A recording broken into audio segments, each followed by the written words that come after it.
Let's see what is photoelectric effect.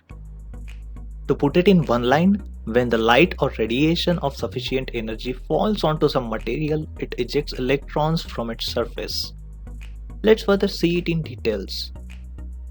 You know, all the things we see around us are all made up of tiny invisible atoms.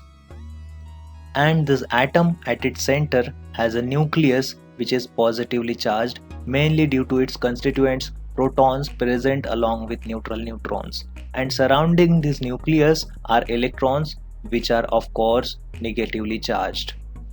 These electrons are bound to the nucleus unless provided with sufficient amount of energy.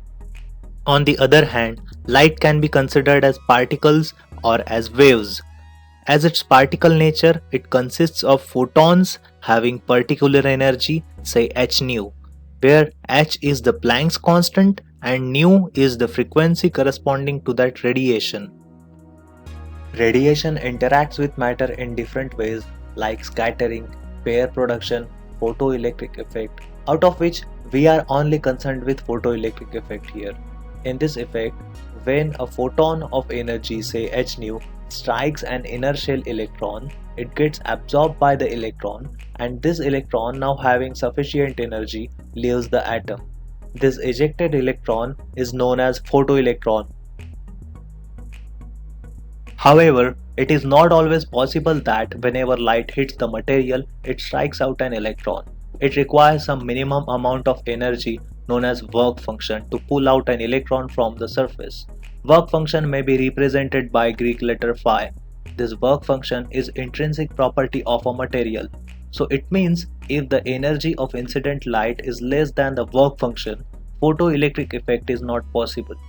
When the radiation of energy greater than the work function of some material incident on it, some part of the energy is utilized to overcome the work function, and the remaining part appears in the form of kinetic energy of the electron. The electron may lose some of the kinetic energy until it reaches the surface. The maximum kinetic energy attained by the electron can be written as the difference between energy of incident photon and work function of the material, and this equation is known as Einstein's photoelectric equation.